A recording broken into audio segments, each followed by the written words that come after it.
늘 우리가 느끼는 거지만 삶이라는 게 한 번도 만만치가 않죠. 산다는 것이 참 힘듭니다. 지난 주일날 최동호 시인의 견디기 힘드네라는 시를 함께 생각해 봤습니다. 내일에게 일어나는 것도 견디기 힘들고 당신의 일에 일어나는 것도 참 견디기 힘드는 그런 세월을 우리는 모르고 그냥 살아가고 있는 것 같아요. 오늘 아침 새벽 기도를 마친 후에 집에 돌아가서 잠시 어떤 일을 하고 있을 때 정확하게 7시가 돼서 전화가 왔습니다. 잘 흔히 오지 않는 시간대 전화인데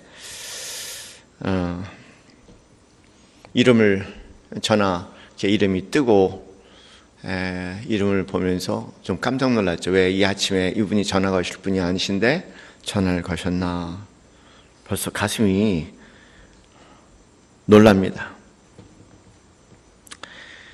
전화를 받자마자 우는 소리가, 대성통곡하시는 소리가 들리면서 멀쩡한 고등학교 2학년짜리 아들이 마음을 잡고 서울대를 가겠다고 열심히 공부했는데 어느 때부터 몸이 안 좋고 이 병원 저 병원 다니다가 나중에는 점점점 기력이 쇠해지고 그래도 뭐 링겔을 맞으면 낫겠지, 이 병원 저 병원 뭐 소화가 안 되면 소화 안 되는 약을 먹고 뭐 이게 안 좋다고 하면 이거 먹고 그렇게 병원을 전전 한 3개월을 다녔습니다. 그러던 중에 이제 또 무릎이 아프다고 그래서 그냥 한참 자라는 나이니까 네가 성장하려고 그래, 그런 얘기를 하면서 아이 자식 그렇지 않아도 큰데 더 클려나 보지, 그런 농담까지 했다고 하죠. 그런데 엄마 느낌에 어떤 이상한 느낌이 들어서 참 의사한테 피검사 한번 해보죠, 그렇게 제안을 했대요. 그 얘기를 듣고 그럼 한번 하죠 뭐, 그렇게 하고 이제 피검사를 했습니다. 그리고 피검사 결과는 빨리 큰 병원 응급실로 가라는 그런 이제 정말 하늘이 무너진 소리를 들었습니다. 그 이야기가 엄마의 입에서 나온 얘기죠. 아마 그 얘기도 나오지 않았으면은 피검사도 의사들 안 했을 것 같아요. 참 의사라는 존재가 애매모호해요. 믿을 수도 없고 안 믿을 수도 없고 우리는 생각에 의사를 하나님같이 생각을 하지만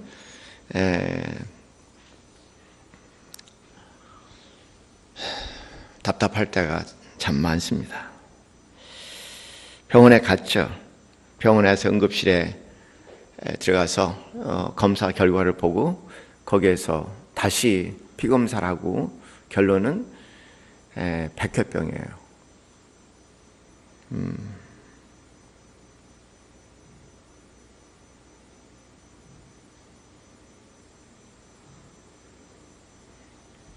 한밤중에 그 놀란 소식을 듣고 꼬박 밤을 새워서 참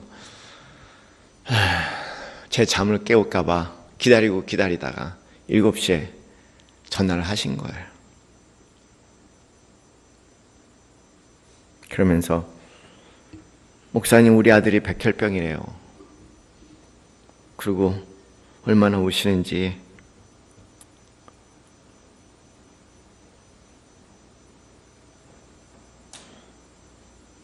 얘기를 듣다가 바로 저희 집 앞에 병원에 입원을 해서 뛰어갔습니다.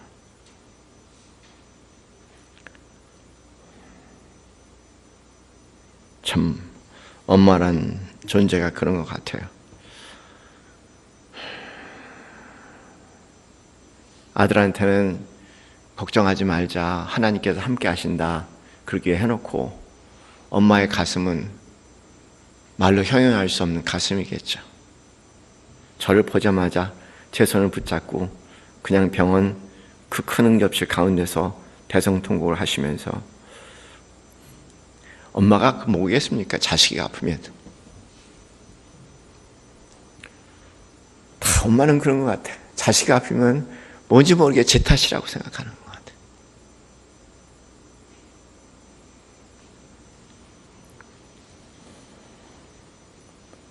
같이 시간을 보내고 돌아오면서 또 이 소리가 들리는 거야. 목사 못 해먹겠다.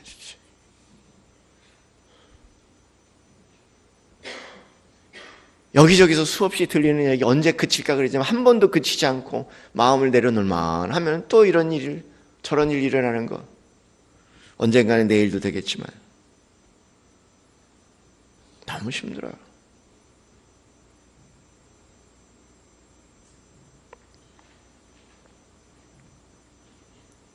이 시간 엄마는 어떻게 지내고 있을까? 참 아들은 위로하겠지만 아들에게는 위로하겠지만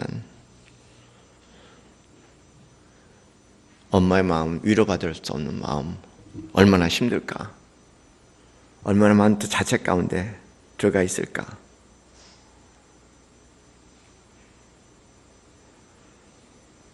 오늘 시편은 그렇게 시작합니다.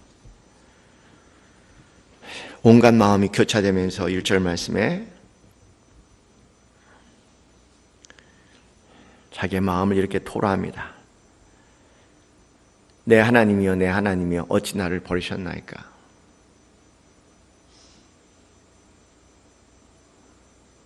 여러분 유명한 표현이죠. 예수님께서 십자가에 계시면서 토해내신 말씀이죠. 엘리 엘리 라마 사박다니 나의 하나님 어찌하여 나를 버리시나이까. 다윗의 몸부림입니다.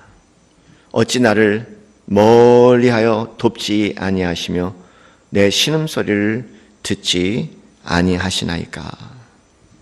여기 나와 있는 말씀은 나를 버리셨나이까 라는 얘기는 정확히 해석하면 왜 나를 홀로 두셨습니까? 그런 뜻입니다. 왜 나를 이 시간에 홀로 두십니까?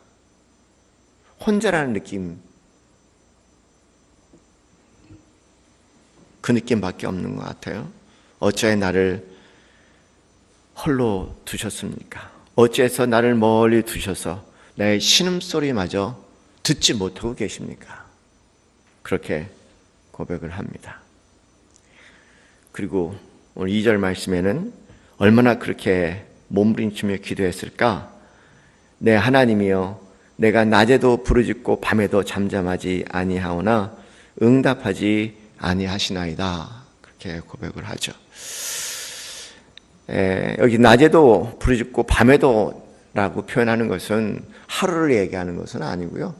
그냥 긴 시간을 총체적으로 얘기하니까 상당히 오랜 시간 동안 하나님께 이렇게 부르짖었습니다. 부르짖다는 말은 여러분 그 동물이 새끼를 잃고 울부짖는 새끼 찾는 그 소리를 표현한 단어가 여기 바로 울부짖음이니까 어떻게 보면 자식을 잃고 그 울부짖는 짐승의 마음과 어미의 마음을 여기에 그렇게 울부짖었다. 그렇게 하나님께 표현하고 당신의 마음을 하나님께 토로하고 있는데 그래도 하나님은 잠잠하고 응답하지 아니하신다고 이야기를 해요.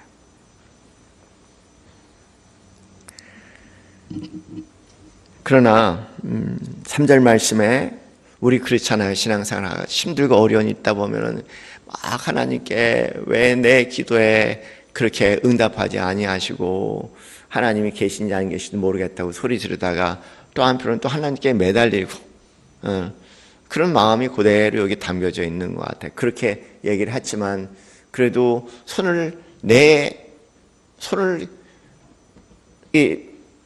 내놓을 데가 없잖아요. 그죠? 그래서 다시 시작이 되는 거예요. 3절 말씀에 이스라엘의 찬송 중에 거하시는 주여 주는 거룩하시니이다.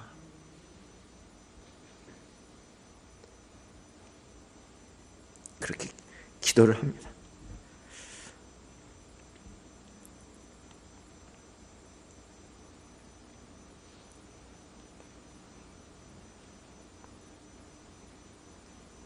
그렇게 기도를 해야죠. 그렇게 찬송하는 이유를 4절, 5절에서 이렇게 기록하고 있지 않습니까? 우리 조상들이 주께 의뢰했더니 그들을 건져주셨지 않았습니까? 과거 일어났던, 이스라엘 역사에 일어났던 사건을 이제 회상을 하면서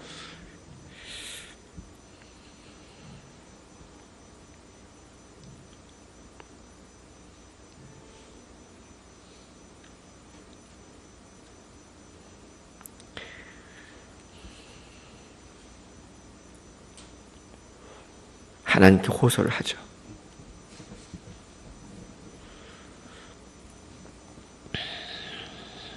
그러면서 5절 말씀에 그들이 주께 부르짖어 구원을 얻고 주께 의뢰해서 수치를 당하지 아니하였습니다.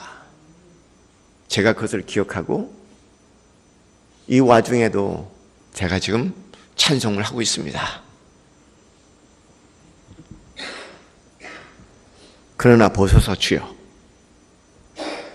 나는 벌레입니다. 나는 사람들에게 사람이 아니라 벌레라고 그렇게 얘기를 하죠.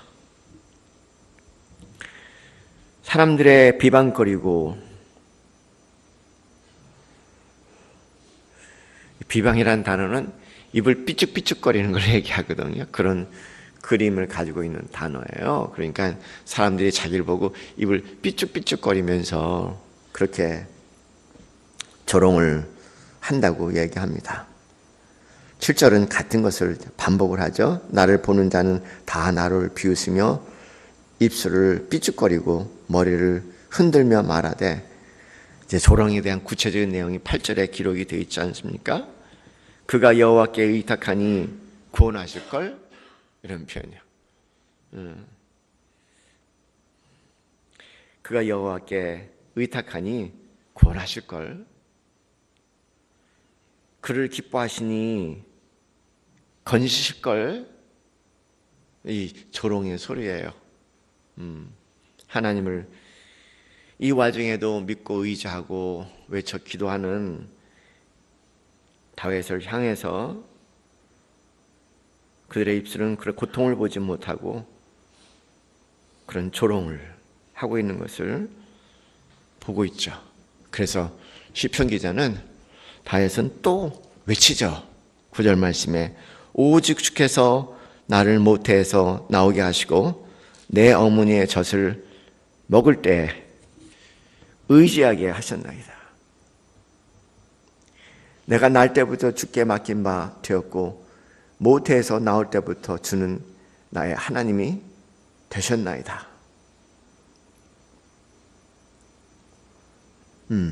하나님께 또 호소하는 거예요. 나를 기억하라고. 나는 그냥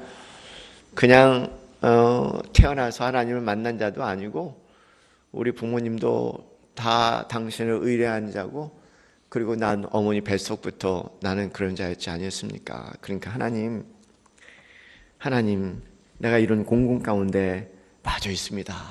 나를 도와달라고 그렇게 지금 11절에 또 반복하지 않습니까? 1절에 나를 멀리하지 마옵소서라는 표현이 또 11절에 등장을 합니다. 1절에 나온 말씀이죠.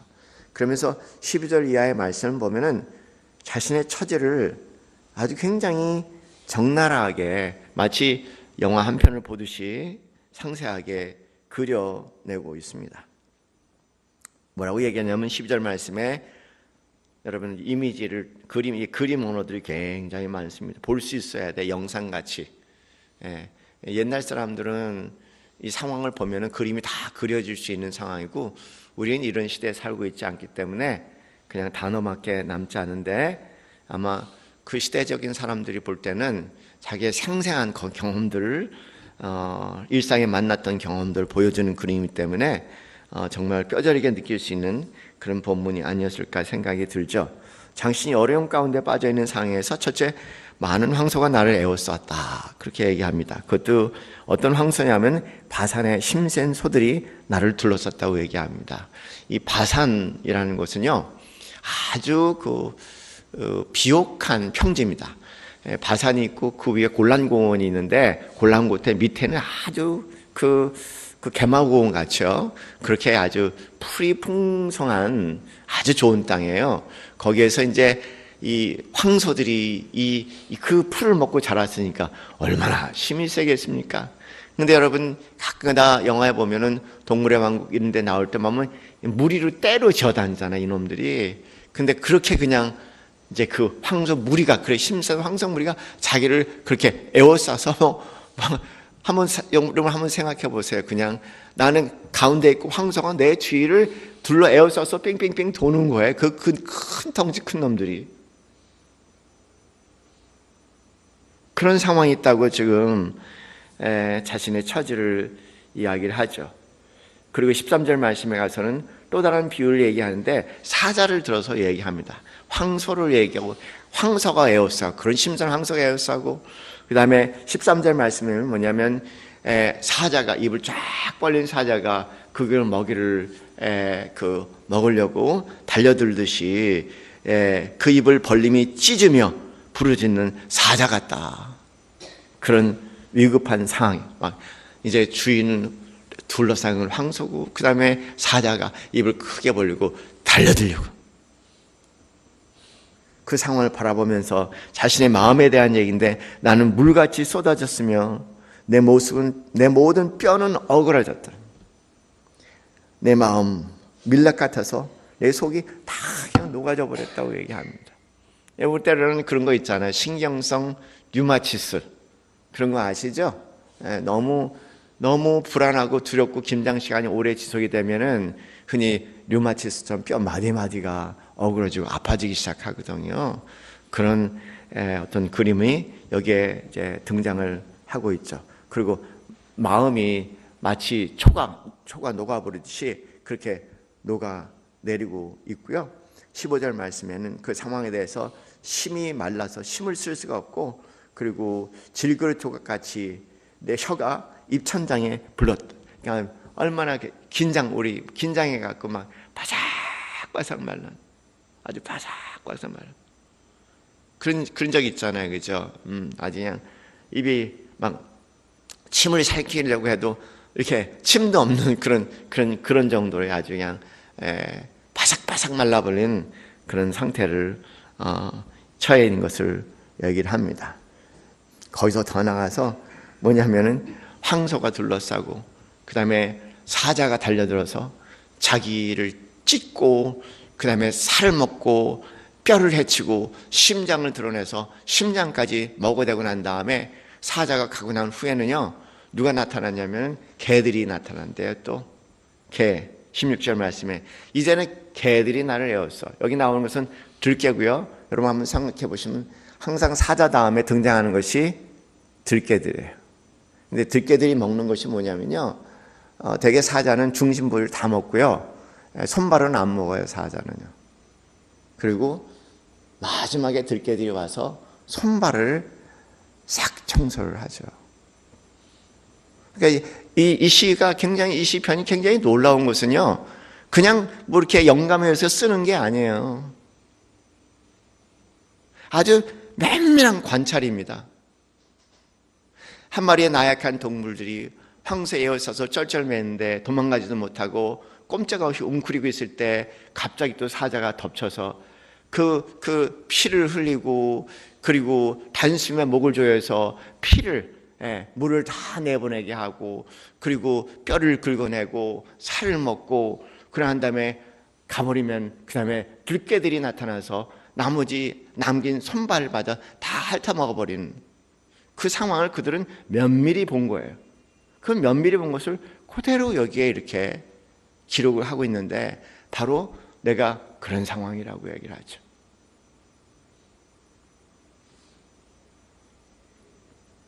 그 상황을 여러분 조금이라도 상상할 수 있다면 지금 이 시편 기자가 어느 상황에 처해 있는지 생각해 볼 수 있을 것 같아요.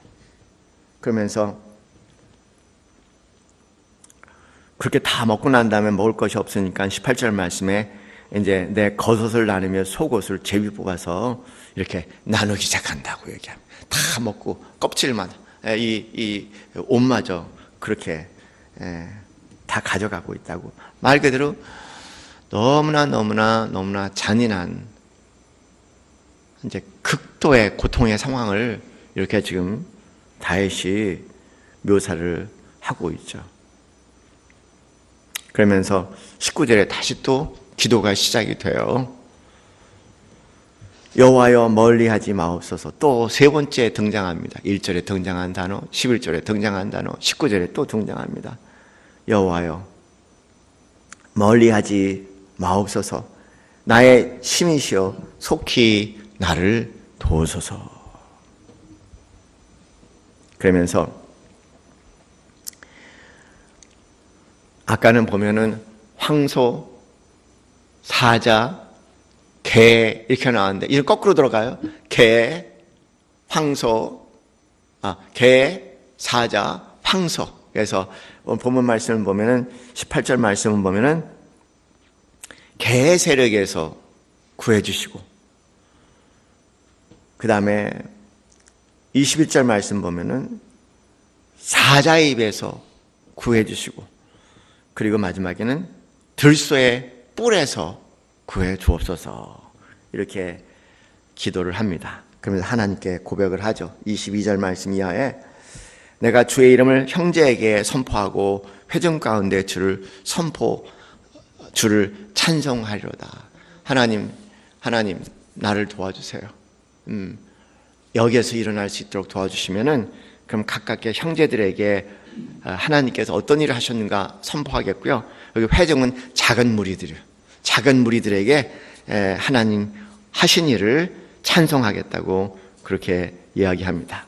23절 말씀 보면은 그리고 여호와를 두려워하는 너희여 그를 찬송할지어다. 여호와를 두려워하는 자들은요 이스라엘 사람들이 아니고 이스라엘 사람들과 더불어 함께 살아가는 이방인들인데 하나님을 경외하는 자들을 얘기하죠. 그들이 이제 그들에게 여호와 하나님을 찬송하게 하겠다 얘기하고요. 그 다음에 야곱의 모든 자손은, 그러니까 이제는 이제 그 아브라함의 자손들, 이스라엘 사람들을 하나님께 찬송하고 그 자손까지 경외하게 하겠습니다. 그렇게 얘기합니다. 그래서 24절 말씀에 그는 공고한 자의 공고를 멸시하거나 싫어하지 아니하시며 그의 얼굴을 그에게 숨기지 아니하시고 그가 울부짖을 때 들으셨다라는 것을 선포하게 하겠다는 거예요. 선포하게 하겠다. 큰 회중 가운데서 나의 찬송은 주께로부터 온 것이니 주를 경외하는 자 앞에 나의 서원을 갚겠다. 그리고 제가 하나님께 약속한 것들을 다 드리겠습니다. 그렇게 하나님께 또 매달리죠. 겸손한 자는 먹고 배부를 것이며 여호와를 찾는 자는 그를 찬송할 것이니 너의 마음은 영원히 살지어다. 이렇게 얘기하고 맨 끝에 가서 그렇게 31절에 고백을 합니다. 와서 그의 공의를 태어날 백성에게 전하며 주께서 이를 행하셨다. 주께서 이 모든 구원의 손길을 행하셨다. 그렇게 고백하겠다. 그런 얘기입니다. 사랑하는 성도들, 이 시편에서 우리가 대강 우리가 지금 그냥 뭐 이거 하나하나 살펴보면은 아마 한 5편의 설교를 해야 될지 모르는데 대강 우리 내용을 좀 알고 그리고 한 가지 초점만 잡았으면 좋겠어요. 우리 기독교에 소위 신정론이라는 용어가 있습니다. 신정론이라고 얘기하는 것은 왜 죄 없는 사람에게, 선한 사람에게 이런 고난이 옵니까? 이 질문을 다루는 그 신학 주제를 신정론이다 그렇게 얘기를 하죠. 오래전부터 많은 사람들이 가장 궁금한 거예요. 왜 악한 사람이 흥하고 선한 사람들이 고통을 당합니까? 왜 가해자가 흥하고 피해자는 이렇게 고통과 고난 가운데 있습니까? 이것에 대한 질문, 욥기를 중심으로 해서 오랫동안 우리 기독교 안에 늘 회자되는 질문이죠. 그런데 저 신정론에 대한 많은 책을 읽어봤는데 뾰족히 뭐 이렇게 답은 없어요. 보니까 실망스럽게 몇백 페이지 되는 책을 읽어대도 뭐 이렇게 뾰족한 답이 있을 수 없죠. 답이 없어요. 우리가 그 욥의 사건에서도 보면은 욥이 하나님 보시기에 분명히 의롭다고 얘기했거든요. 그럼에도 불구하고 욥이 그 고난 가운데 들어가지 않습니까? 주위 사람들은 네 죄 때문에 그렇다 고백하라고 얘기하지만 오히려 욥의 성질을 더 돋구게 됐고 나중에 하나님께서 모든 사람들을 나무라시고 대답도 안 하셨어요. 또 하나님께서 답 안 하셨습니다. 내가 질문하는 거 답을 해봐라 그렇게 얘기하고 답을 못하니까는 그냥 가만 놔두셨죠. 야 하나님이다. 그냥 하나님이다. 저희가 이런 시간에 살다가 이런 뜻밖의 고통과 어려움이 올 때 제발 이런 얘기를 안 했으면 좋겠어요. 네가 죄를 져서 그래. 네가 죄를 져서 네 자식이 그래. 네가 죄를 져서 일이 안 되는 거야. 그런 건 성경에 어디에도 없어요. 왜 그렇게 사람을 이중으로 고통을 줘야 되나? 하나님 그런 분 아니세요. 제발 그런 짓을 안 했으면 좋겠어. 제가 남서울 은혜교회에 있을 때 너무나 화가 나고 속상했던 것 중에 고등학교 3학년 휴문고등학교 전교 늘 1, 2등 하는 애가 갑자기 코피를 흘린다고 해서 멈추지 않아서 병원에 데려갔더니 걔도 백혈병이야. 그리고 6개월 만에 갔어요. 갔는데 아들이 가면서 하는 얘기가 엄마 우리가 이렇게 헤어질 거면 왜 그렇게 힘들게 살았어? 그 아들이 한 마지막 말이야. 얼마나 가슴에 그런데 너무 화딱지가 나는 얘기가 막 때려주고 싶은 기독교인들이 있는데요. 소위 구역장이라는 양반이 구역 예배 좀 소홀히 했다고 아들 우상같이 삼았다고 그런 일이 일어날 때 내가 그럴 줄 알아서라는 말을 하는 그 인간을 보면서 내가 때려 죽이고 싶더라고요. 그 사람은 자기가 사역을 하고 있다고 생각하고 있는 거예요. 이런 기독교인들을 어떻게 해야 됩니까 도대체? 이런 인간도 견디기 힘들어 죽겠는데 이런 기독교인들을 어떻게 해야 되냔 말이에요. 우리 남서울 예수교회에서 그런 인간 하나 발견하면은 저는 웬만하면 성질 안 내는데요. 당장 쫓아버릴 거예요. 교회 많으니까 딴 데 가시라고.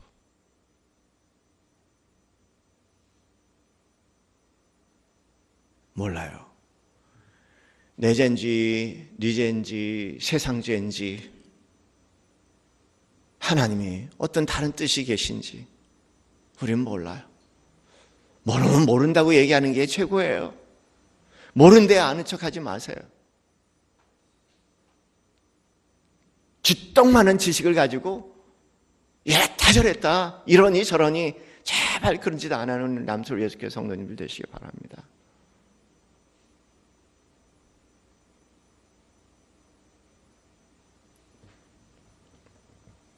그러나 또 한 가지 제가 하나 분명히 이해하고 싶은 것은 우리 기독교가 너무 많은 오해를 하고 있어요. 우리는 고난의 십자가를 보지 않으려고 해. 삶은 엄청나게 고난인데, 삶은 엄청나게 힘들고 엄청나게 고난인데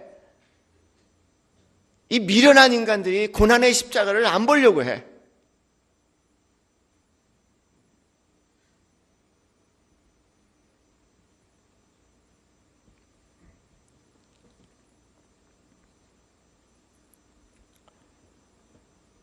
고난의 십자가를 볼 때는요,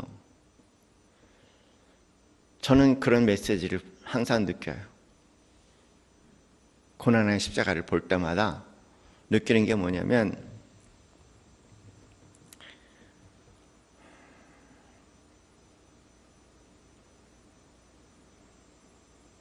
그냥 니제 내제 세상 죄를 짊어가는 하나님의 어린 양을 바라보면서 제 가슴에 그냥 슬퍼하라. 슬퍼하라. 십자가를 바라볼 때마다 그냥 슬퍼하라. 그렇게 말씀하시는 것 같아. 그냥 슬퍼하라.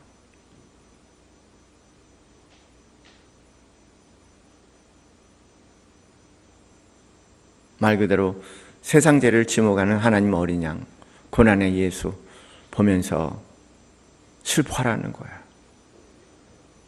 그런 인생이 수없이 많습니다.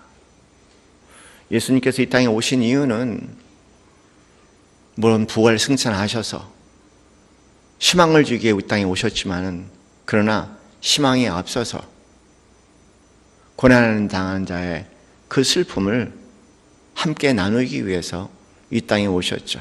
예수님께서 이 땅에 오셔서 하신 가장 많은 말씀이 뭔지 아세요? 사람 볼 때마다, 뛰어갈 때마다, 그들을 향해서 뛰어갈 때마다 그 마음 발이 움직이기 전에 항상 마음이 움직였잖아요. 불쌍히 여기사, 그 단어에 불쌍히 여기사. 이걸 잊어먹으면 기독교인이 아니죠. 이 마음이 없으면 기독교인이 아니죠. 불쌍히 여기사. 예수님의 발을 움직이시고 손을 움직이시고 고난한 잠자리를 일으키신 것은 이 뭇 인간들의 고통이에요. 불쌍히 여기사. 그래서 저는 예수님은 그냥 제 상상으로 볼 때 예수님은 자기 죄, 자기 고통이 아니라 세상의 고통과 아픔을 바라보면서 그냥 잉잉 울고 다니시는 분이시구나. 그냥 잉잉 울고 다니시는 분이시구나. 그래서 잉잉 울고 다니시면 보이는구나.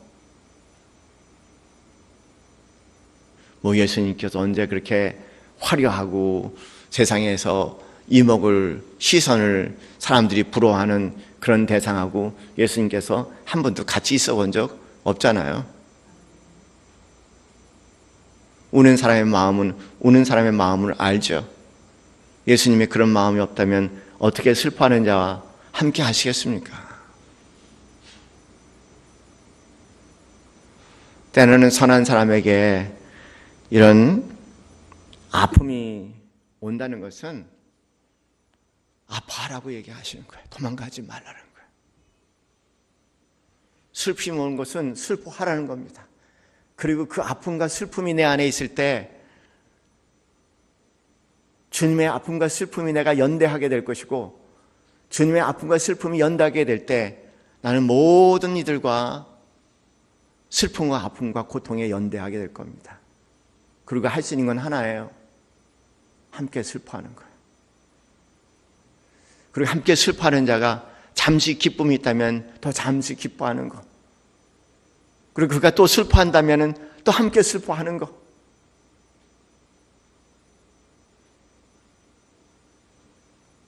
그것이 진정한 그리스도인이라고 생각을 합니다.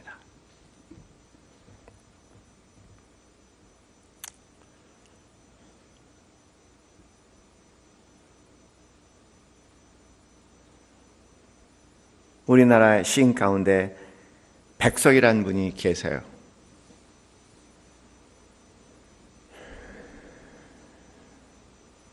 시인들을 보면은 참 계보가 있어요. 보면은 백석이라는 시인은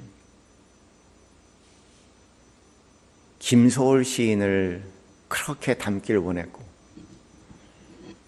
우리 기독교계에서 참 최고의 존경의 대상인 윤동주 시인은 백석 시인 닮기가 소원이었죠. 백석 시인이 자기 책 100권을 냈는데 그 책이 비싸서 100권이니까 윤동주 선생님이 그 시집을 누구한테 빌려갖고 그걸 일일이 손으로 다 이렇게 베꼈대요. 그럴 정도로 윤동주 선생님은 백석이 되고 싶었고 백석은 김소월 시인이 되고 싶었던가 봐요. 근데 그 백석이라는 분이요, 제가 정말 좋아하는 분입니다. 어느 글에 이런 글이 있습니다. 진실로 높고 귀한 것이 무엇인지를 알고 이것이 마음을 제사 들어오 옛날 구호입니다. 이것이 아니면 안심하지 못하고 임명하지 못하고 이것이 아니면 즐겁지 않은 때에 밖으로는 얼마나 큰 갓난과 고통이 오는 것입니까? 그러면서 이런 얘기, 속된 세상에서 가난하고 핍박을 받아 처량한 것도 이 때문입니다. 그러면서 높은 시름이 있고 높은 슬픔이 있는 혼은 복된 것이 아니겠습니까? 그러니까 고상한 이런 마음의 신음이 있고 그리고 슬픔인 혼은 오히려 이분은 복되다고 얘기합니다. 진실로 인생을 사랑하고 생명을 아끼는 마음이면, 그렇게 진실로 인생을 사랑하고 생명을 아끼는 마음이면 어떻게 슬프고 서름차지 아니하겠습니까? 다시 한번 읽어드릴게요. 진실로 인생을 사랑하고 생명을 아끼는 마음이 아니라면, 진실로 인생을 사랑하고 생명을 아끼는 마음이라면 어떻게 슬프고 서름차지 아니하겠습니까? 그러면서 이분 하는 얘기가, 시인은 슬픈 사람입니다. 그래서 정호승 씨는 예수님을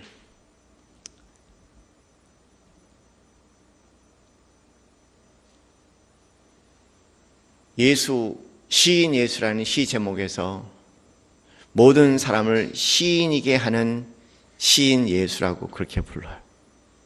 그 이면에는 뭐냐면 바로 이거죠.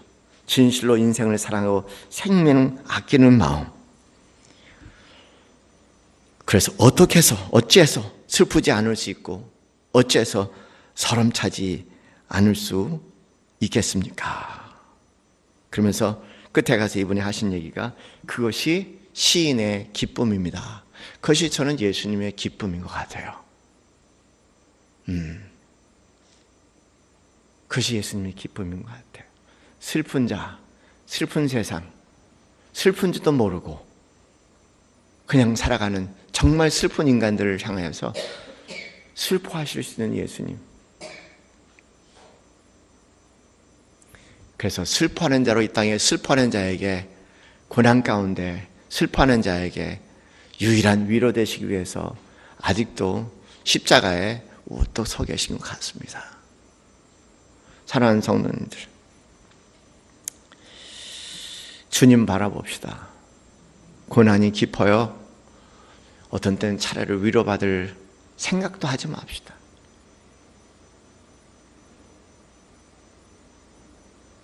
도망갈 생각도 하지 맙시다. 그냥 그 가운데 십자가의 주님 바라보시면서 그 안에 주님만이 주실 수 있는 특별한 신비로운 은혜와 은총과 하나님의 주실 수 있는 평강과 기쁨을 소유하시는 우리 사랑하시는 성도님들 되시기를 주님의 이름으로 축원합니다.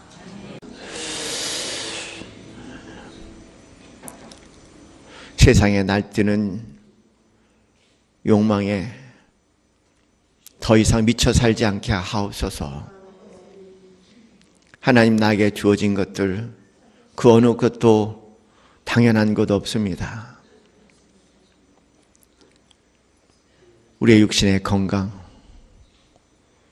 내 자녀들의 건강, 하나님 어느 하나도 당연한 것 없습니다. 하나님, 가정의 아픔이 순식간에 우리 아픔이 될 수 있고, 암병동에 백혈병으로 고생하는 수많은 어린아이들의 모습이 우리 손자 손녀들의 모습이 될 수 있다는 것을 늘 기억하면서, 주님, 세상 욕심 내려놓고 이 땅에 사는 동안, 생명 붙여주시는 동안 서로 사랑하고 감사하고 서로의 눈물 가운데 주님을 바라보며 함께 동행하는, 주님이 진실로 희망이 되고 위로가 되어주는 당신의 거룩한 백성들이 되게 하여 주시옵소서. 이제는 우리 주 예수 그리스도의 그 크신 은혜와 하나님 아버지의 지극하신 사랑과 성령님의 교통교감하심이 오늘도 믿음의 주에 온전케 하신 예수를 바라보며 모든 희망 내려놓고 주님을 향하여 한 걸음 한 걸음 나가기 소원하는 이 자리의 모든 성도님들 머리 위에 지금부터 영원까지 함께 있기를 축원하옵나이다. 아멘.